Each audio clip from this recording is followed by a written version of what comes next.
Pagpalang araw po sa ating lahat. Salamat po sa Panginoon na muli po ay inalaw niya po na tayo po ay makapag-live sa araw na ito. At salamat sa Panginoon sa patuloy niya pong pagtulong sa ating lahat. So dito na po tayo sa Genesis chapter 3 verses 1 po onward. So brief background nga po before ng fall. Basahin po natin dito po sa Genesis chapter 1 verse 31 na ang sabi nga po, Then God saw all that He had made and it was very good po. And there was evening and there was morning and that was the sixth day. So nakita ng Panginoon na talagang maganda po ang pagkalikha niya po sa lahat po. At di po ba ay nakita din natin na talagang ang Diyos ang lumikha ng lahat ng bagay at maging nandito at lahat ng narito, lahat ng nakikita po natin, ang Diyos po ang lumikha nito. And nilikha niya po iyon sa loob ng 6 na araw. At nung nakumpleto na po ito ng ating Panginoon, no po, at nakita niya ang kanyang lahat ng nilikha, sinabi niya na maganda po ang lahat, including po ang lalaki at babae. So at this point po, innocent po from evil si Adam and Eve. Po. Pero like nga po ng napapag-aralan natin sa nung mga nakaraan, hindi po tayo ginawang robot ng Diyos. Hindi ginawang robot ng Diyos ang tao, kundi binigyan niya ng gift ang tao na pumili between right and wrong. So mula pa po sa pasimula pa, talagang pinakita na ng Panginoon yung desire niya to have fellowship with us, to have fellowship with Adam and Eve. And He required complete devotion. Sabihin mo nga, complete devotion. Po, na talagang ang Panginoon lamang po ang ating sasambahin, ang ating paglilingkuran. Siya lang, wala ng iba. At sa Genesis chapter 2 verse 9, mababasa po natin na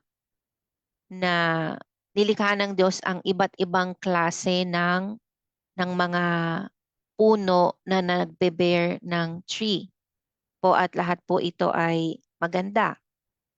Pero yun nga, dun sa middle po ng Garden of Eden ay may tinatawag na tree of life and tree of knowledge of good and evil. Tayo po ay manalangin saglit. Ama, maraming salamat po. Nawa Panginoon, so sa brief na background po na aming na talakay Panginoon from nakaraang mga araw. At dito po sa Genesis chapter 3. Talagang tulungan mo po kami, Panginoon. And yes, palagi mo naman po talaga kaming tinutulungan na maunawaan po talaga kung ano ang nais mo po para po sa amin. At nawa ay talagang masunod namin ang kalooban mo po sa aming mga buhay. Yung gusto mo talaga, Panginoon. Patawad po sa mga karumihang nakikita mo po sa amin. Alisin mo po ang anumang hadlang sa patuloy pagkilos mo po sa amin, Panginoon. Salamat po sa araw na ito. Minsan pa ay magre-remind ka, paalalahanan mo kami sa iyong mga salita upang patuloyan po kaming makapamuhay ng may kabanalan at ayon po sa kagustuhan mo po. Maraming salamat po, Ama, sa mga nakakapanood at nakakapakinig ng live na ito. Nawa, Panginoon, ay patuloy mo pong buksan ang kanilang mga puso at maging handa kaming lahat sa pagsunod sa anumang ipag-uutos mo po sa amin, Panginoon. Maparangalan ka namin, mapaluguran ka namin, Panginoon. Mapasaya ka namin. Salamat po maging sa kayusan ng mga application at mga ginagamit naming devices para sa live na ito. Salamat po na kontrolado mo po palagi ang lahat ng bagay. Purihin ka po, Ama, sa pangalan ni Jesus. Amen. Amen. So punta po tayo dito sa chapter 3. Ang title nga po is The Temptation and the Fall of Man. Po. So dito po i-define kung paano tinukso ni Satan si Eva po. At makikita din natin dito yung old trick po. Sabi mo, old trick. Yes, old trick na palagi from the very beginning, yun na po talagang ginagamit ni Satan na taktika para magkasala ang tao o para matukso niya ang tao.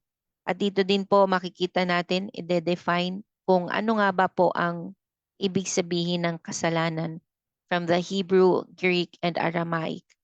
And i-define, makikita din natin dito yung resulta ng kasalanan ng tao. At makikita din natin mismo dito sa chapter 3 ang napakalaking pag-asa na ipinagkaloob ng Panginoon sa San Sinukob. Basahin po natin.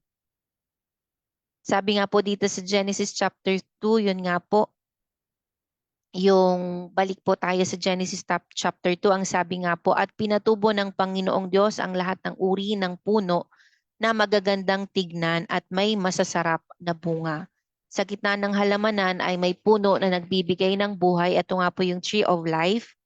At may puno rin doon na nagbibigay ng kaalaman kung ano ang mabuti at masama, at tree of good and evil po.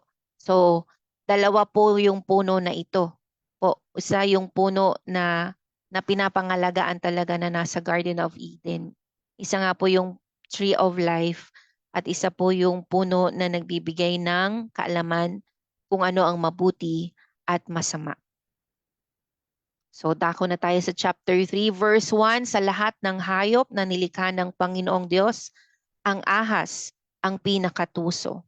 Minsan, tinanong ng ahas ang babae, totoo bang pinagbabawalan kayo ng Diyos na kumain ng bunga ng alinmang puno sa halamanan? Po. So again, ito po ay matagal na pong taktika po ni Satanas. Talagang tinitwist niya po yung katotohanan ng salita ng Diyos. Iniiba niya. Po. Tulad ng ginawa niya ding pagtukso mismo sa ating Panginoong Jesus doon po sa Matthew chapter 4. Po. So mismong si Jesus, po, he tried to twist the truth. Pero anong pinanlaban po sa kanya ng ating Panginoong si Jesus? Walang iba kundi ang salita din ng Diyos. Amen po. Purihin ng Panginoon. So ito nga po, no, yung serpent po dito o yung ahas, sino ba ito? Mababasa po natin ito sa Revelation chapter 12 verse 9. Na ang sabi po dito sa Revelation 12:9, itinapon ang napakalaking dragon, ang matandang ahas na tinatawag na Diablo at Satanas, na nandaraya sa buong sanlibutan. Itinapon siya sa lupa kasama ang lahat ng kanyang mga kampon. So makikita po natin na dito sa verse 1 na yung ahas, yung pinakatuso na ahas na ito, walang iba po ito kundi si Satanas. Ano po? Kasi pwede siyang mag-anyong ahas. Po, again, mandaraya po si Satanas. From the very beginning, ito na po talaga ang kalikasan niya po.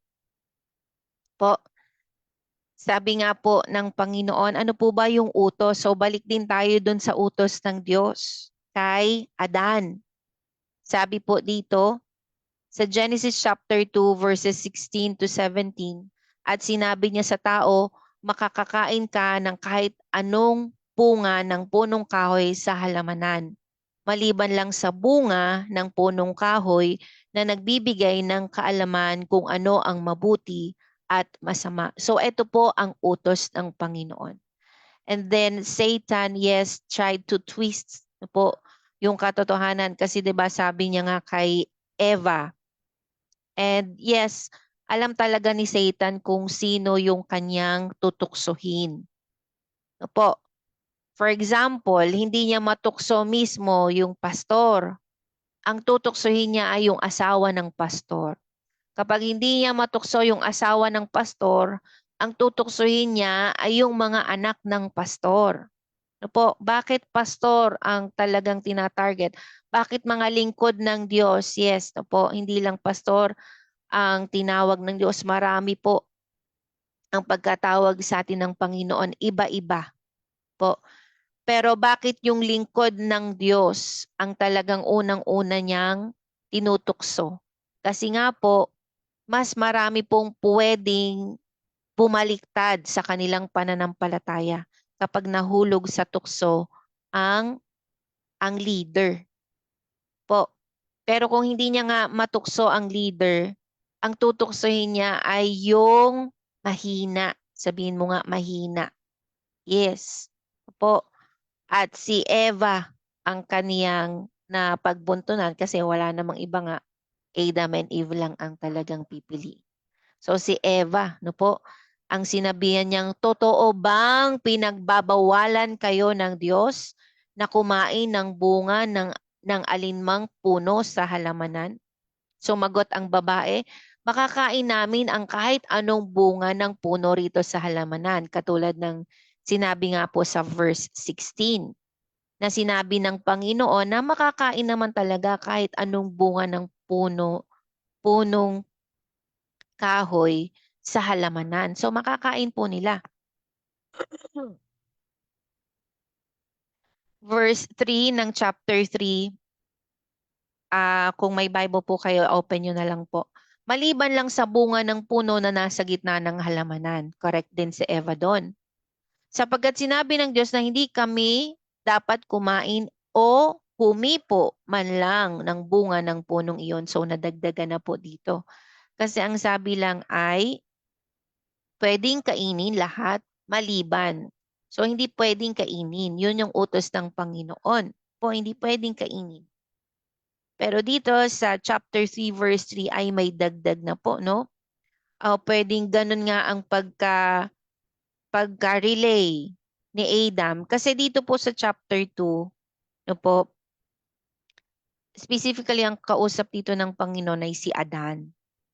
Ano po?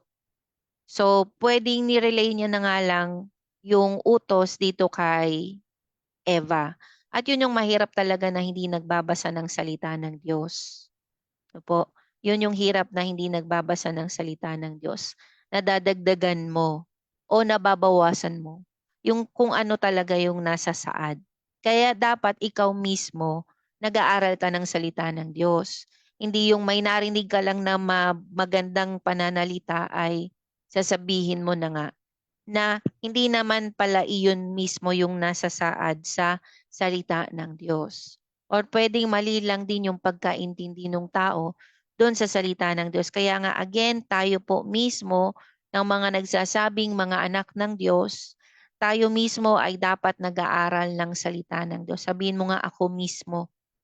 Yes po, tayo mismo pinag-aaralan natin ng salita ng Diyos para hindi po natin ito madadagdagan o mababawasan.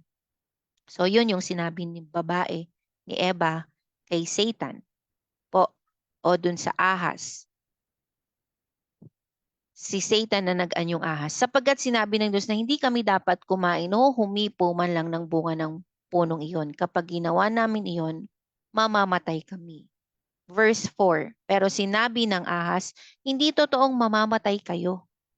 Sinabi yan ng Diyos dahil alam niya na kapag kumain kayo ng bungang iyon, mabubuksan ang isip nyo at magiging katulad niya kayo na nakakaalam kung ano ang mabuti at masama. So pumapasok na unti-unti, no? Yung panunukso ni Satanas kay Eva. Ano po? Ganyan ang temptation. Walang pangit, no, na tukso. Sabi mo nga walang pangit na tukso. Yes. Talagang ipapakita sa iyo na lahat yan ay maganda. Yan yung taktika ni Satan. Opo, lahat maganda, walang pangit. At ito po, ang utos nga ng Panginoon. Yung original na utos ng Panginoon, ang sabi nga ay, pwede mong kainin lahat. No? Yung ano, kahit anong bunga ng punong kahoy sa lamanan, pwedeng makain. Basta lahat ng makakain, pwede. maliban lang sa bunga ng punong kahoy na nagbibigay ng kaalman kung anong mabuti at masama. Sapagkat sa oras na kainin mo ito, tiyak na mamamatay ka. At yun yung tinwist ni Satan. Sabi, hindi totoo. Hindi totoo na mamamatay kayo. Po. So, i-define po natin yung death. Ano bang ibig sabihin ng death dito na sinasabi sa Bible? Po, yung sinasabi dito na tiyak na mamamatay ka, yung spiritual separation. Sabi nga dito sa Isaiah 59 verse 2, ang inyong mga kasalanan ang siyang naglayo sa inyo sa Diyos, at iyon ang dahilan kung bakit niya kayo tinalikuran at ayaw nang makinig sa inyong mga dalangin. So ayaw ng Diyos na mawala yung fellowship niya kay Adam at kay Eve. Kasi papasok ang kasalanan eh. Kaya yung tinatawag na, yung sinabi ng Panginoon dito, yung tiyak na mamamatay ka, ito yung ibig sabihin niya. Magkakaroon ng spiritual separation. Bakit? Kasi syempre, ang Diyos ay banal. So hindi pwedeng makalapit sa Kanya ang anumang may bahid ng kasalanan, kahit sabihin pang konti lang yan. Ang kasalanan ay kasalanan. Kaya nga nalayo ang tao sa Diyos because of sin. Apo, ano pa po? Physical separation. Kaya nagkaroon ng kamatayan. Physical. Ibig sabihin talaga palang dapat wala tayong kamatayan ang tao. Ano po? Kaya 'di ba kapag may namamatay, talagang we are grieving. Ano po? Kahit na sabihin ng taon na yung binilang ng mga namatay nating mahal sa buhay, we're still grieving. Kasi nga yung isip natin naka-wired to live forever. Po. Kasi ganun yung pagkalikha sa atin ng Panginoon, to live forever. Kaya gano'n na lamang ang pagdadalamhati natin kapag may namamatay. Kasi hindi talaga ito yung gusto ng Panginoon na may magkaroon ng physical death. Pero dahil sa makulit ang tao, po, kaya ito, yung sinasabi ng Panginoon, tiyak mamamatay ka, kaya nagkaroon ng physical death o physical separation. Sabi nga dito sa Genesis chapter 5 verse 5, namatay siya sa edad na 930. Si Adan po ang tinutukoy dito. Po, si Adan. So nagkaroon ng kamatayan. And yung pinakahuli na sinasabi na ibig pakahulugan ng Panginoon sa sinabi niya kay Adan na tiyak na mamamatay ka ay yung eternal separation. Na sinasabi sa 2 Thessalonians chapter 1 verse 9. Nang sabi, they will be punished with everlasting destruction and shut out from the presence of the Lord and from the majesty of His power. Po, eternal separation. At ayaw na ayaw itong mangyari ng Panginoon. Po, sabi mo ayaw na ayaw mangyari ng Panginoon. Yes, and you don't have to go through this eternal separation. Po, pero sabihin mo nga, ako ang pipili. Yes, ngayon na meron na tayong tamang kaugnayan sa Panginoon, tayo na ang pipili. No po? Habang nabubuhay tayo, talagang gustuhin na natin ang Diyos sa ating buhay. No po? Piliin natin ang Panginoon, i-prioritize natin ang Panginoon para hindi mangyari sa atin itong eternal separation. Kasi 'di ba spiritually na-separate nga tayo sa Panginoon spiritually. Pero ngayon na nagkaroon na po ng pagbabalik loob sa Panginoon sa pamagitan nga po ni Jesus. Kaya spiritually hindi na tayo separated sa Panginoon. Meron na tayong personal relationship sa Panginoon. Pero mangyayari pa rin itong physical separation. Lahat tayo, we will all go through this physical separation or physical death. Anak man ng Diyos o hindi, mamamatay po talaga. makakadanas po talaga ng physical na kamatayan. Pero itong eternal separation, hindi mo kailangang madanasan to, kapatid. No po, patuloy yan lang maging matapat sa pagmamahal sa Panginoon. At hindi ka magpapakatapat-tapat sa Panginoon, hindi dahil sa ayaw mo mapuntang impyerno. Magpapakatapat-tapat ka sa Panginoon kasi mahal mo siya. Po, nawa yun lang talaga yung maging motivation natin dahil mahal natin ang Panginoon. So ito po yung ayaw mangyari ng Panginoon kala Adam at Eve. Kaya noon pa lang, may instruction na siya kay Adan. And it is his responsibility na sabihin ito sa kanyang asawa. Kaya nga sabi sa Biblia, kung sino ang nakakaalam ng mabuti, iyon ang kanyang gawin. So mabuting bagay na paalalahanan natin ng ating mga mahal sa buhay. Ikaw na nakakaalam ng katotohanan, gawin mo ang iyong responsibilidad na sabihin din ito sa iyong nag-iisang asawa, sa inyong mga anak, sa inyong mga mahal sa buhay, at sa mga taong mga nakakasalamuha natin na niloloob ng Panginoon. Gawin natin yung parte natin para hindi sila mapahamak.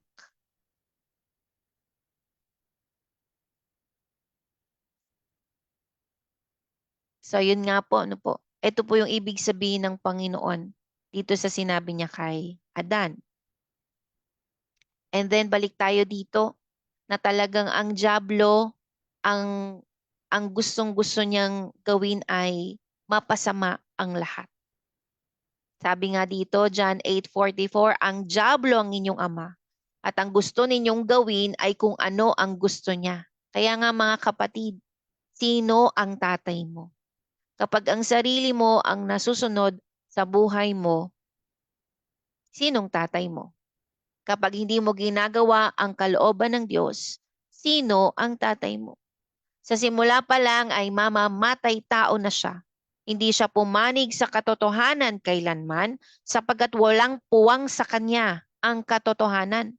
Kapag nagsasalita siya ng kasinungalingan, nagsasalita siya ayon sa kanyang kalikasan sapagkat siya'y sinungaling at siya ang ama ng kasinungalingan. So talagang pinakita niya lamang po yung kanyang kalikasan kay Eva. Ang naging problema lang talaga kay Eva, in-entertain niya. Pinayagan niyang makapasok. Nakipag-converse pa siya sa dyablo. Walang iba naman talagang kayang gawin si Satanas kundi magsinungaling. Kasi yun yung kalikasan niya. Siya ang ama ng kasinungalingan. Kaya nga mga kapatid, every time na hindi natin tinatanggap ang katotohanan ng salita ng Diyos, every time na alam na natin ang totoo, pero hindi pa rin natin ito ginagawa, sino ang iyong ama? So ang dyablo po ang ama ng lahat ng mga sinungaling. Pag sinabi pong pagsisinungaling, hindi lang ito yung may tinanong sa'yo and then mali yung sinabi mo. Hindi lang ito yun. Ito din yung alam mo nang ang Panginoon ang dapat mong mahalin, sundin ng buong mong puso, buong kaluluwa, buong lakas, pero hindi mo pa rin ginagawa. Alam mo nang you have to love your neighbor as you love yourself. Alam mo nang hindi ka dapat mamili, pero namimili ka pa rin. Ibig sabihin, alam mo na yung katotohanan ng salita ng Diyos, pero hindi mo pa rin ito na i-apply sa iyong buhay. Sino na ngayon ang iyong ama? Kaya nga patuloy tayong nagpapahabag sa Panginoon. Para hindi tayo matulad kay Eva na pinili niya na magkasala. So anong nangyari? Diba? Tinukso na siya ni Satanas. So may pagpili ngayon si Eva. Sabihin mo nga may pagpili. Kasi tinukso siya ni Satanas. Kapag tinukso tayo ni Satanas, hindi pa tayo nagkakasala. Pero the moment we entertain yung kaniyang panunukso, doon na papasok ang kasalanan. Nang pinagmasdan ng babae ang puno, napakaganda nitong tignan. At ang bunga ay parang, sabi mo nga, parang masarap kainin. Biruin mo, sa dinami-dami ng prutas na masasarap na naandun sa halamanan ng Eden. Talaga namang, yun pa yung nagustuhan niya, no po? Etong bungang ito na hindi pinapayagan ng Panginoon na kanilang kainin. Po. At dahil sa pagnanais niyang maging marunong, pumitas siya ng bunga at kumain nito. Again, na po, again. The moment na tinukso ka ni Satanas, hindi ka pa nagkakasala. Pero kapag in-entertain mo na yung thought na itinukso niya sa iyo, doon ka na pwedeng magkasala. At dito makikita natin yung temptation, no? Talagang maganda siyang tignan. Parang masarap kainin. Po, parang. At dahil walang kakontentuhan si Eva, ginusto niya na mas maging marunong pa. Kasi marunong na ang tao eh. Pero sabi dito, at dahil sa pagnanais niyang maging marunong, pumitas siya ng bunga at kumain ito. Kasi again, ang temptation po, lahat po maganda. O yayaman ka dito. Uunlad ka dito. Gaganda ang buhay mo. Magiging masaya kayong pamilya. So po, ganun yung taktika ni Satanas. Parang, palaging parang masarap, parang maganda.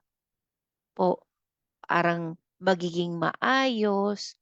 Pero ang huli pala nito ay mahihiwalay ka sa Panginoon. Or pwedeng unti-unti na paghiwalay sa Panginoon. Kaya kinakailangan po kapatid, anumang sitwasyon ng buhay natin ngayon, no po, ay ano po tayo, maging kontento. Magkaroon tayo ng kakontentuhan sa buhay ngayon na meron na tayong tamang kaugnayan sa Panginoon. Opo, huwag na tayong maghangad ng mas higit pa. Kasi ganito po yung nangyari kay Eve. Naghangad po siya. Naghangad siya, may ninais siya. Sabi mo nga, nais niya. May ninais siya. Kasi dapat ang maging naisin lang ng ating mga puso ay kung ano ang gusto ng Panginoon para sa atin. So talagang dito nagkamali si Eve. May desire siya para sa kanyang sarili. Binigyan din niya ang kanyang asawa. So nung natukso na si Eva, siya na yung kinasangkapan ng dyablo para matukso si Adan. Kaya nga kapatid, wag na wag mong iisipin na kapag ikaw ay natukso, ikaw lang yun. Wag na wag mong iisipin na ikaw lang talaga ang ay ako lang naman to, hindi naman madadamay ang pamilya ko, hindi naman madadamay ang kahit na sino. Kasi dito, no po, nung natukso nga si Eva, ay tinukso na din ang kanyang asawa. Kasi binigyan niya eh. Kasi pwedeng kahit binigyan niya, pwedeng hindi naman kainin ito ni Adan. Pwede niya naman talagang tayuan yung sinasabi ng salita ng Diyos. Pwede. Pero anong nangyari? Nag-give in din siya sa temptation. Na nung binigyan niya ang kanyang asawa, kinain din niya ito. Pagkatapos nilang kumain, nalaman nila kung ano ang mabuti at ang masama. Hindi na sila inosente. Pumasok na ang kasalanan. Ano po? Napansin nila na hubad pala sila. Nagkaroon na ng mali siya. Kaya pinagtagni-tagni nila ang mga dahon ng puno ng igos para ipantakip sa kanilang katawan. Ganon ang tao kapag may kasalanang ginawa. He is trying to hide.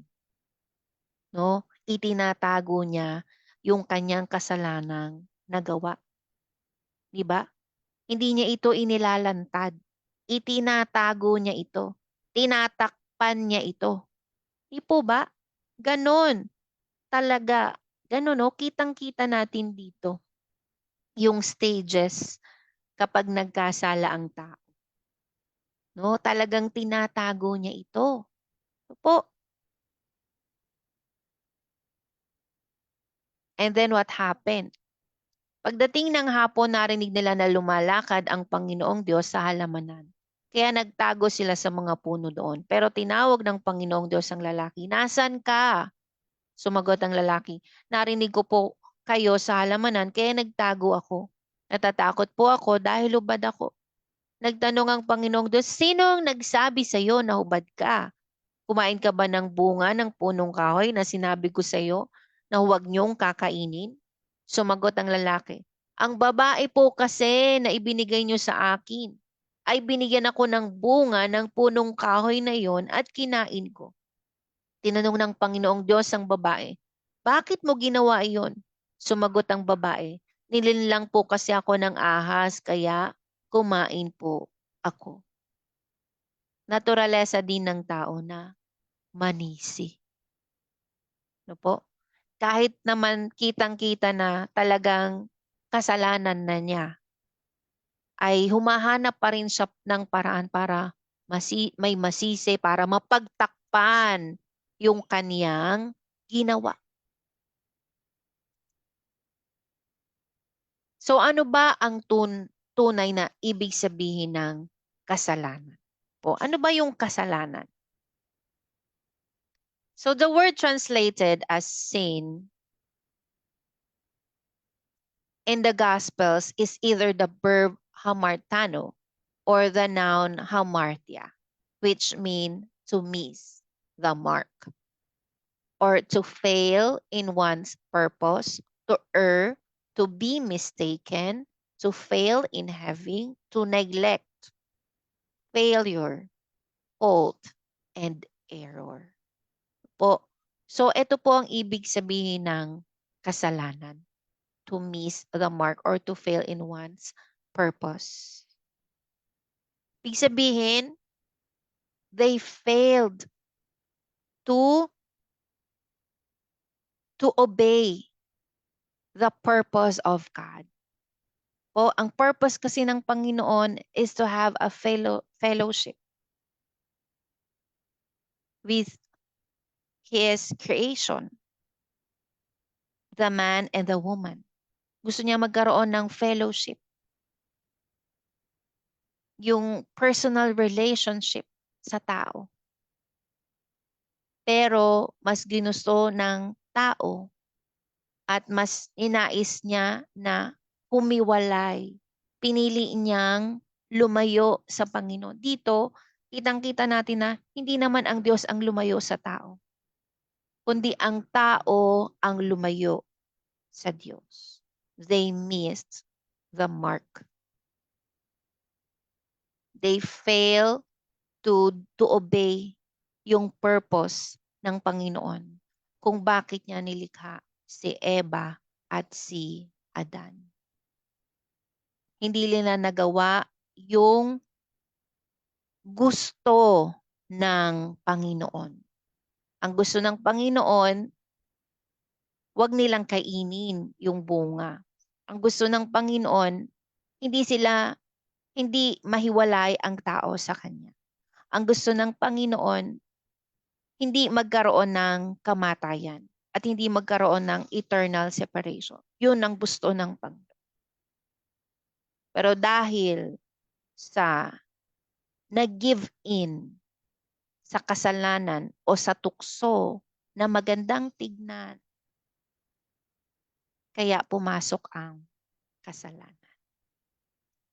Kaya nga mga kapatid, hindi porke maganda ang ating ginagawa ay hindi na nga tayo nagkakasala. Talagang tanungin natin, ito ba ang kalooban ng Panginoon? Kasi kung hindi yan ang kalooban ng Panginoon, kahit maganda pa yan, tigilan mo yan. Tigilan mo yan. Kasi nga, hindi yan yung kalooban ng Panginoon. Kaya pumasok ang kasalanan kay Eva at kay Adan dahil hindi nila sinunod yung gusto ng Diyos. Ang gusto ng Diyos, huwag kainin. Pero ginawa pa rin nila. Kinain pa rin nila. Kaya again, mga kapatid, para hindi po tayo magkasala, kahit gaano pa kaganda yan, basta hindi iyan ang kalooban ng Panginoon, huwag gagawin. Itigil na po. So ano ngayon ang naging resulta ng kasalanang kanilang ginawa? 14. Kaya sinabi ng Panginoong Diyos sa Ahas, dahil sa ginawa mong ito, parurusahan kita. Sa lahat ng hayop, ikaw lang ang makakaranas ng sumpang ito.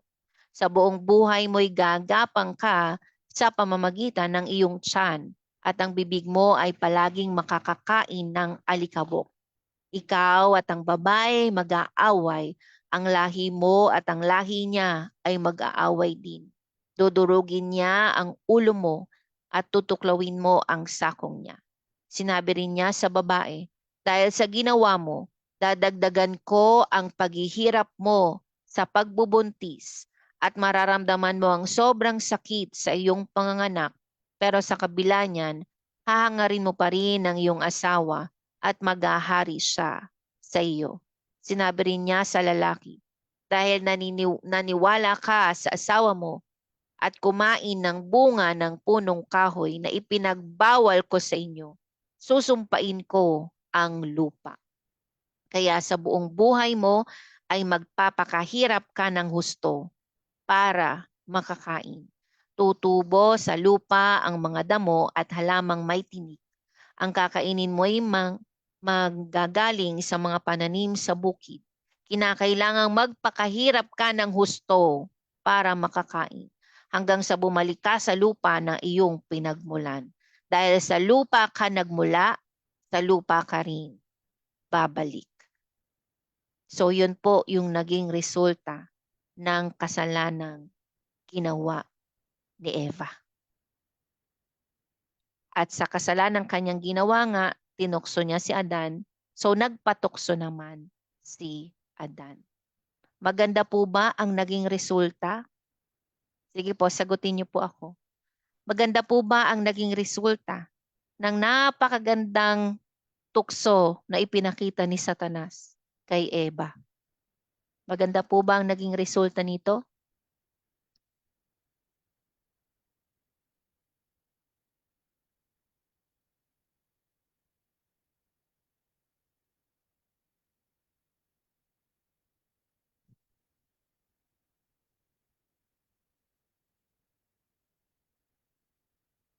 Yes. Maganda po ba ang naging resulta ng ginawa po nila? May kasama pa po ba ako?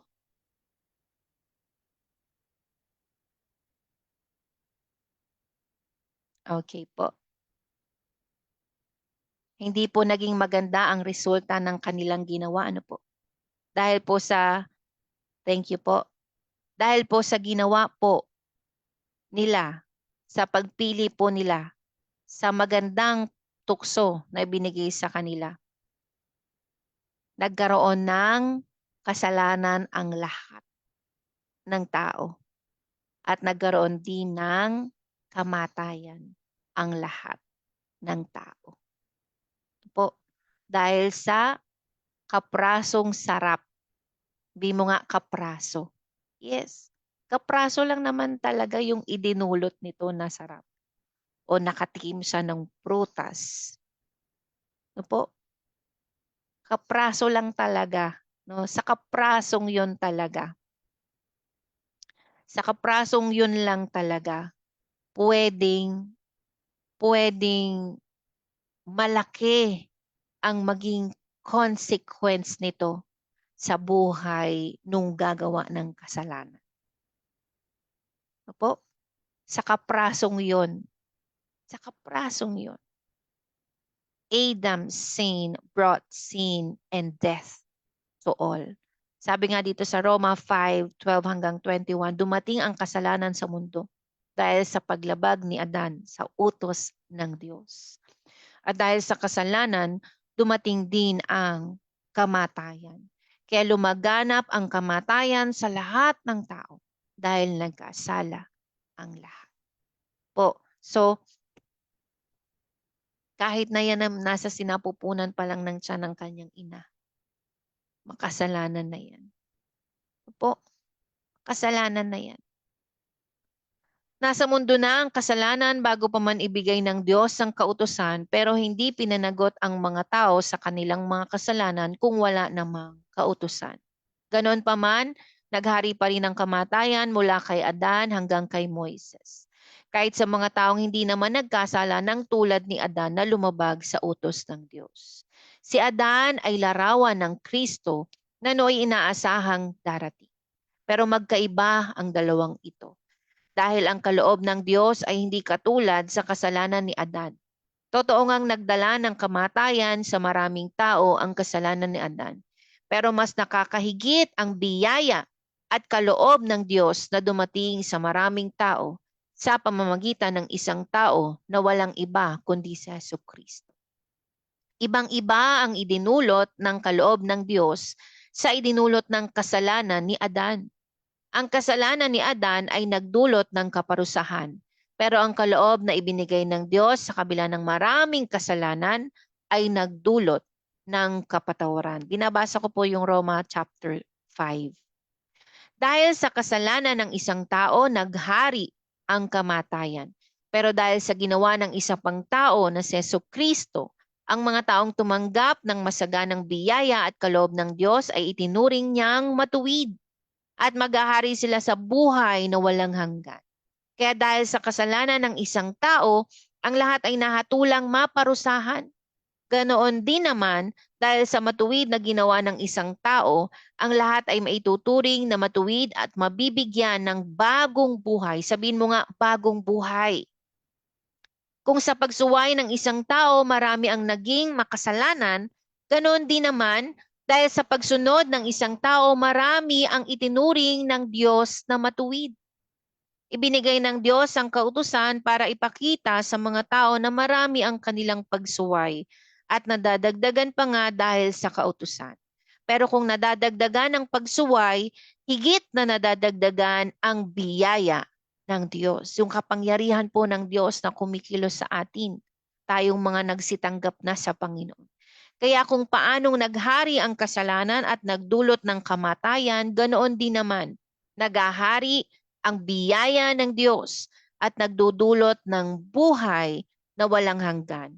At dahil sa ginawa ng ating Panginoong Hesukristo, itinuring tayong matuwid ng Diyos. Po, at dyan po makikita din natin sa chapter 3, ang habag ng Diyos at ang kapangyarihan ng Diyos. Sabi nga sa verse 15, ikaw at ang babae ay mag-aaway.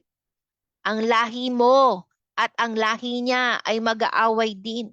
Dudurugin niya ang ulo mo at tutuklawin mo ang sakong niya. Walang iba po ito kundi ang ating Panginoong si Jesus. Kaya nga mga kapatid, meron tayong napakalaking pag-asa. Po, chapter 3 pa lamang, nung nagkasala na ang tao, binigyan na siya ng Panginoon ng malaking pag-asa. Sabihin mo nga, malaking pag-asa. Yes, no po. Meron tayong malaking pag-asa dahil po sa ating Panginoong si Jesus. Sabi pa nga po dito, sa verse 22, chapter 3, sinabi ng Panginoong Diyos, ang tao ay naging katulad na natin na nakakaalam kung ano ang mabuti at masama. Po, kitang-kita natin, no po, na in existence na po ang Diyos Ama, Diyos Anak, at Diyos Espiritu Santo. Kinakailangan hindi siya pahintulutang kumain ng bunga ng punong kahoy na nagbibigay ng buhay. Dahil kung kakain siya, mananatili siyang buhay magpakailanman. So, etong alam niyo po, hindi hindi kung sa tingin yung pagpapaalis ng Panginoon kay Eva at kay Adan sa Garden of Eden ay ay consequence kung sa unang tingin. Pero kung titignan nating mabuti, kahabagan ito ng Diyos. Kahabagan ito ng Diyos. Kasi kapag nakakain si Adan at si Eva nung tree of life, hindi na sila mamamatay. Forever na silang makasalanan. Diba? So hindi na sila makakatanggap sa Panginoon. Forever nang punong-puno ng kasalanan ang mundong ito. Hindi na magkakaroon ng pagbabago. Kaya yung pagpapaalis ng Panginoon dito po ay nagpapakita ng habag ng Diyos. Sabihin mo nga, habag ng Diyos. 23, kaya pinaalis siya ng Panginoong Diyos sa halamanan ng Eden para sakahin ang lupa na pinagmulan niya. Nang mapaalis na ng Panginoong Diyos ang tao, naglagay siya ng mga kerubin sa bandang silangan ng halamanan ng Eden. At naglagay din siya ng espada na naglalagablab at umiikot para walang makalapit sa puno na nagbibigay ng buhay. So yun po ang nangyari. And even ang Panginoon ang nagbigay sa kanila ng cloth. No po, di ba? Ang Panginoon ang nagbigay sa kanila ng cloth na kanilang masusuot. So talagang makikita pa rin natin dito yung kahabagan ng Diyos. Sabihin mo nga, mahabagin ang Diyos. Yes. Kahit dito yung pasimula ng pagkakasala ng tao, dito rin natin nakita yung pasimula ng kahabagan po ng Diyos na ipinapakita niya hanggang sa ating panahon ngayon. Po, sabi nga dito, 1 John 5:4-5, sapagkat napapagtagumpayan ng mga anak ng Diyos ang sanlibutan at nagtatagumpay tayo sa pamamagitan ng pananampalataya. Sino ang nagtatagumpay laban sa sanlibutan? Sino po? Ang sumasampalataya na si Jesus ang anak ng Diyos. So yun po ang talagang magtatagumpay sa buhay na ito.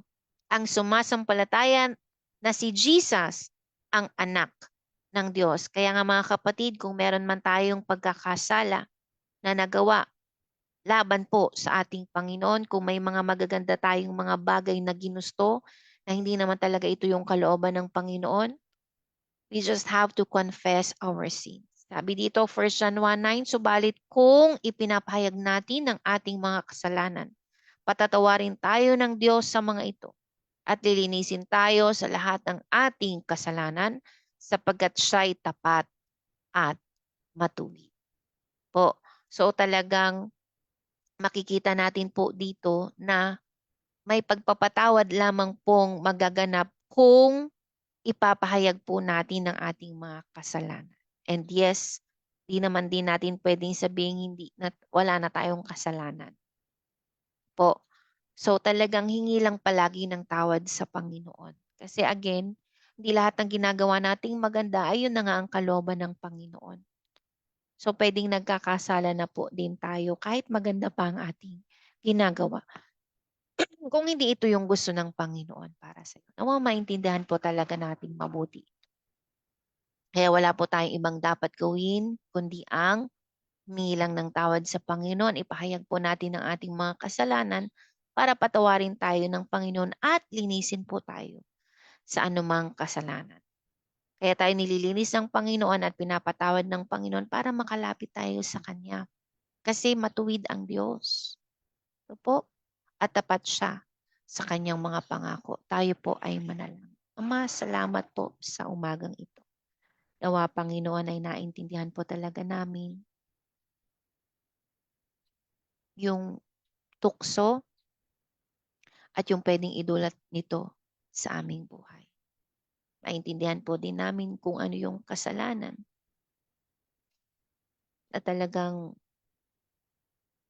hindi dapat mangyari yung gusto namin, kundi yung kung ano yung nais mo. Tawad po sa mga pagkakataong nangyari po yung gusto namin.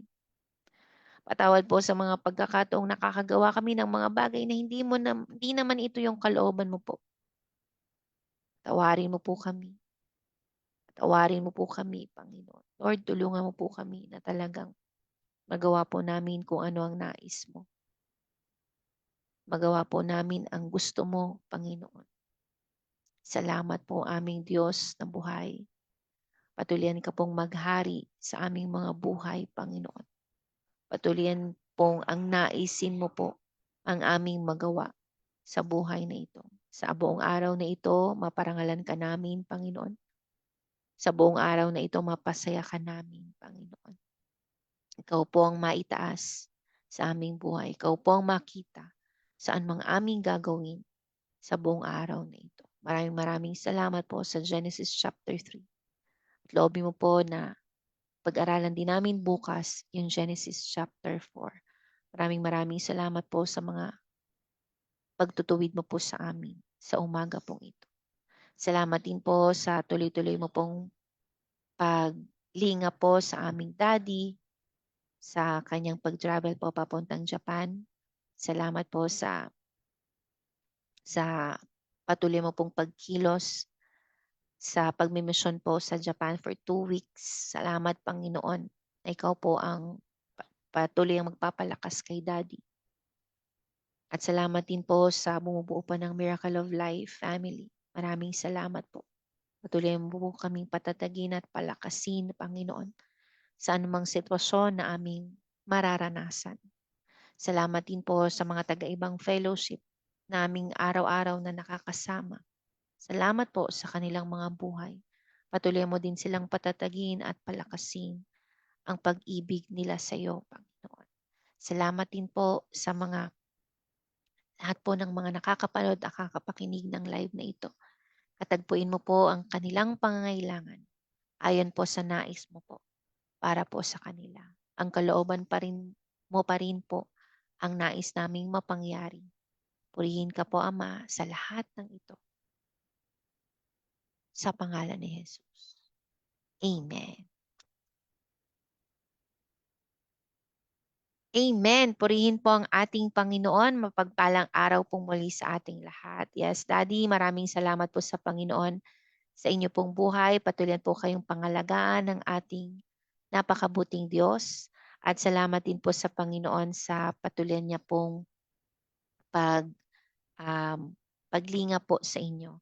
Salamat din po sa buhay po ng aming Nanay Nelia, Papa Mar at ang lahat po ng mga kamag-anakan na nandito po sa Pilipinas at nasa ibang bansa. At salamat din po sa Panginoon sa buhay po ng Nanay Nene at ng iba pa pong mga kamag-anakan. Maraming salamat din po sa Panginoon sa buhay po ng ating Pastor Lito at ng kanyang buong pamilya, maging ng ating Ate Rosel at ng kanyang buong pamilya, ng ating Mama Len at ng kanyang buong pamilya, Ninong Darius, hello po, Ninang Cynthia. Salamat din po sa buhay ng inyo pong mga mahal sa buhay. Salamat din po sa Panginoon sa buhay po ng ating mga kamanggagawa kay Kristo, ng iba pa nating mga kamanggagawa, ang ating Teacher Bell, Malini Granados, Sir Newell at si Noe. Salamat din po sa kaligtasan ng buong Malinay at buong Granados clan. Salamat din po sa ating Nanay Vicky, patuloy pong papagtagumpayin ng Panginoon ang grupo po ng inyo pong 7x7 at patuloyan pong lumalim ang pagmamahal po nila sa Panginoon. Salamat din po sa patuluyang um, patuluyang kakompletuhan ng kagalingan po sa inyo pong manugang at sa inyo pong apo. Salamat din po sa buhay po ng inyo pong nag-iisang asawa, ng iba niyo pa pong mga anak at mga apo at iba pa pong manugang. Salamat din po sa Panginoon sa buhay po ng ating Nanay Lorna Villanueva Gayas, Tatay Uming. Salamat po sa buhay po ni CJ at ni Teacher Onay, maging ni Cassie. Salamat din sa buhay ni Tin at ng kanyang mga anak, ng ating si Pretty Ja, Teacher Marie Chris at si Romina. May makeup class sila today, no po? Salamat sa Panginoon sa pag-ingat sa ating mga anak na nag-aaral. Salamat din po sa buhay po ng ating Mami Elma at Yanza, ni Sis Amy at ng kanyang buong pamilya. Maraming salamat din po sa ating kapatid na Cherry at mga mahal niya po sa buhay. Salamat din po sa Panginoon sa buhay po ng ating Teacher Cell. Teacher, patuloyan po kayong samahan ng Panginoon dyan sa um, ano? Dyan po sa ayan, nalimutan ko po, teacher. Ayan, pangalagaan po kayo ng Panginoon dyan po sa basta malapit po sa Tagaytay. And hello din po sa mga kapatiran po na nandyan po. And salamat din po sa Panginoon sa buhay po ng ating yes, ng aking mga kapatid, Ate Caris at ng kanyang buong pamilya, si Deng at si Lucille, si Mike at ang kanyang buong pamilya, maging ng aking nag-iisang asawa at ng aming mga anak. Salamat din po sa ating si Hede, si Bok, maging si Atara at si Azaraya, maging ang Ninang Mini, Ninong Uda, si Jan at ang kanyang pamilya, maging si Maymay.